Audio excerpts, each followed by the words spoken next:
Bom, de acordo com uma pesquisa liderada pela Associação Brasileira de Startups, somente 12% das startups brasileiras têm mulheres ocupando cargos de CEOs. No agro, a participação delas é ainda menor. Mas, aos poucos, elas ganham mais espaço e dão nova cara para o setor de inovação. Em São Paulo, a Sara Kirchhoff conversou com uma dessas mulheres. Com 29 anos, Natália Seco, filha de produtores rurais e empresários do ramo, se tornou fundadora e CEO de uma aceleradora de startups. Em seu primeiro case de sucesso, a Orquestra Innovation Center ajudou a empresa AGTEC a elevar seu faturamento em cerca de 20%. Mais uma mulher que merece o nosso destaque nessa data tão importante. Vamos conferir.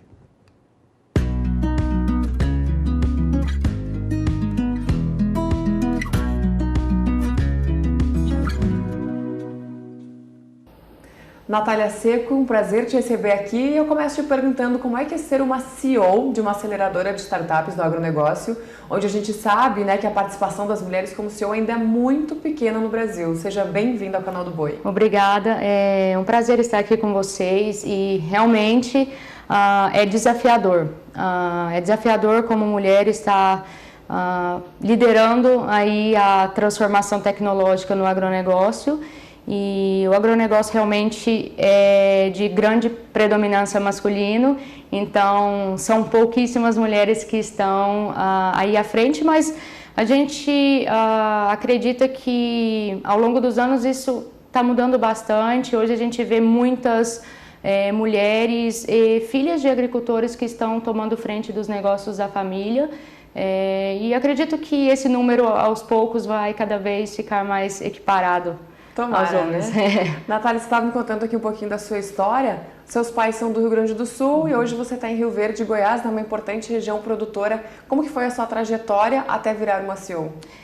A gente tem uma longa história. A minha família é do Rio Grande do Sul, né? Já eram agricultores no Rio Grande do Sul, mudaram para o interior de Goiás, em Rio Verde, Goiás, onde era uma cidade há muitos anos atrás que ainda não era tão desenvolvida. Hoje Rio Verde é um polo do agronegócio, né, agroindustrial, e a partir disso a minha família trabalhou com revenda agrícola, trabalhou com grandes fornecedores, grandes multinacionais, e a gente também sentiu de perto as dificuldades das revendas, dos distribuidores, né, das multinacionais e ao mesmo tempo dos agricultores, né, porque também somos agricultores. Então, há uns 5 anos eu venho buscando os polos de inovação, né, mais renomados do mundo. De preferência eu busquei o Vale do Silício, que foi onde eu morei. Mundial, isso. Né? Eu morei por lá por um tempo, estudei por um tempo também na Universidade de Stanford, que é muito renomada na área de inovação. Sim. Então eu fui para lá para entender melhor o que é inovação, né, como a gente consegue importar isso, e a partir daí foi lá que surgiu a orquestra, né, onde eu percebi que não, eu tenho que trabalhar o agronegócio, não é por aqui, não é nos Estados Unidos, e sim num grande polo agroindustrial e que hoje precisa passar de um patamar, né, de grandes produtores rurais para grandes desenvolvedores de tecnologia do agronegócio e sermos um polo de inovação. Então, é um grande desafio, né, porque a gente sabe que hoje no Brasil, quando a gente fala de polo tecnológico de inovação no agronegócio, a gente tem Piracicaba, né, que é bem desenvolvido, já está desenvolvido já há alguns anos, e Rio Verde está começando, mas hoje a gente já é um polo, né, de inovação no agronegócio, porque temos instituições de pesquisa, né, grandes empresas têm pesquisas em Rio Verde, né? Tem as instituições do governo, temos incubadoras, né, de startups, e a orquestra ela chega para facilitar a transformação tecnológica, porque quando a gente fala em inovação, a gente precisa de todo um ecossistema para que a inovação aconteça. E o que estava faltando?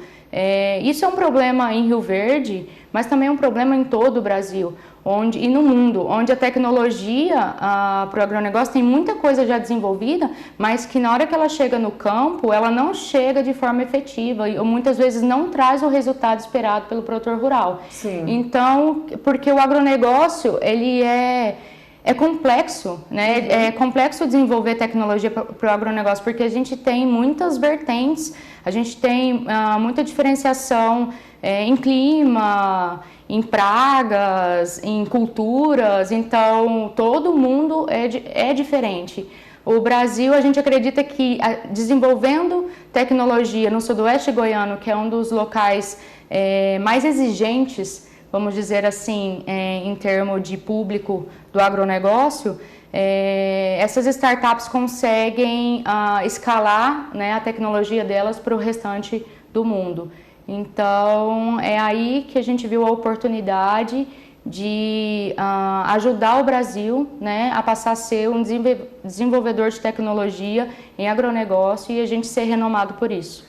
Pois é, Natália, como a gente estava conversando antes de começar a entrevista, né? Hoje são mais de 1.000 startups só ligadas ao agronegócio no Brasil, só que para quem não é muito conhecedor do tema, aquele produtor que às vezes não tem acesso a tanta informação, acaba sendo um universo muito subjetivo, né? E o trabalho de vocês, como você disse, é meio que abrir essas portas. Exato. E na prática, como que isso funciona, assim, como que isso é feito? Exatamente, foi bem dito que você disse agora.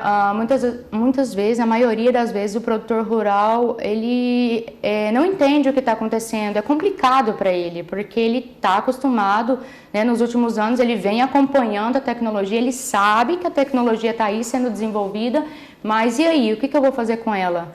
Ou e aí, como escolher a tecnologia ideal, né, para minha produção? O que eu realmente preciso? É aí onde começa a dificuldade, né? Muitas vezes tecnologias são mal posicionadas, então a orquestra é exatamente o veículo para a gente ligar todos os stakeholders, né, todas as áreas do agronegócio, conectando os agricultores com as startups que desenvolvem tecnologia, com os centros de pesquisa, né, com as multinacionais e demais profissionais da área, para que todos em conjunto desenvolvam tecnologia ou posicionem as tecnologias já existentes de uma forma eficaz, porque a maior dificuldade hoje não é a tecnologia, né, ser desenvolvida para o agronegócio. O que a gente mais vê são muitas startups, muitas soluções, mas que elas não se integram. Então, na hora que o produtor vai lá e utiliza uma certa tecnologia, aquela tecnologia não se integra com outra que ele já possui e começa a não ser tão viável assim.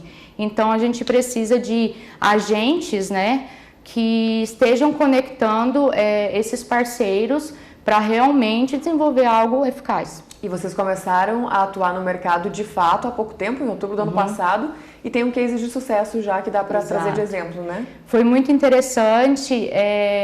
Nós, da mesma forma que lá no Vale do Silício é desenvolvido, né, os modelos de negócios, como a gente fala, a gente primeiro desenvolve o MVP, né, que é um mínimo produto viável. A orquestra passou pelo mesmo protótipo, vamos dizer assim. A gente claro que a gente é um desenvolvedor de serviços, onde a gente pesquisou o mercado, a gente com um banco de dados ali de mais ou menos 35 anos de mercado com os nossos parceiros no Sudoeste Goiano e também pesquisas no Canadá, no Vale do Silício, na região de Salinas, que é uma região lá nos Estados Unidos em referência em AgTech, né, em tecnologia para o agronegócio. Então, com essas pesquisas, a gente desenvolveu qual é a necessidade, né? Porque a gente tem incubadoras de startups que trabalham no desenvolvimento dessas tecnologias, né, do começo até essa tecnologia ser lançada para o mercado. E o que a gente percebeu? Espera aí, estamos necessitando de parceiros que façam um desenvolvimento de mercado, que se chama go-to-market, né? Ir para o mercado. E é onde as startups agtech estavam tendo uma barreira muito grande, porque o mercado do agronegócio é um mercado muito fechado, e além de ser complexo, né? Tecnologias existem para todas as áreas, a gente pode falar tanto de pulverização por meio de drones, tecnologia para identificação de solo, pragas, e é muito diverso, existem muitas possibilidades. Então, o que percebemos? Precisamos de, né, pegar essas tecnologias já existentes, então a orquestra ela entra nesse ponto. Como você for integrar, né? Exato. A gente pega aquelas tecnologias já existentes e desenvolve ela no mercado junto às startups, né? Através de mentorias, como que funciona o processo do Venture Capital nos Estados Unidos, que é o mercado das startups, onde tem as incubadoras, aceleradoras. Elas fazem a aceleração para desenvolvimento da tecnologia, que é esse MVP, e a gente entra numa segunda fase, que é o que a gente fala, vamos para o go-to-market, é quando a startup está pronta para desenvolver mercado. Ela já tem uma tecnologia validada, ela já tem cliente e já tem eficiência a tecnologia dela. Então, a gente auxilia essas startups a posicionar o produto delas no mercado de uma forma que vai trazer resultados para os agricultores, para os agropecuaristas e, obviamente, para a própria startup. Perfeito, Natália. Para encerrar, quanto que vocês pretendem investir nesse ano? A gente busca nesse ano, é um período inicial, então a gente acredita que R$1 milhão, né, de reais investidos de 4 a 8 startups vai ser eficiente para fazer um bom trabalho nesse ano, onde a gente consegue, com parceiros locais, desenvolver tecnologias para a necessidade do Sudeste Goiano. É importante dizer por que o Sudeste Goiano, porque o Sudeste Goiano tem algumas características específicas que a gente mapeou no Brasil e no mundo, que são, se uma startup desenvolve o produto ali e consegue realmente entregar valor nesta região, é mais fácil que ela desenvolva o produto no restante das regiões do país. Perfeito, Natália. Mais uma vez, obrigada pela sua participação aqui e sucesso para você. Obrigada.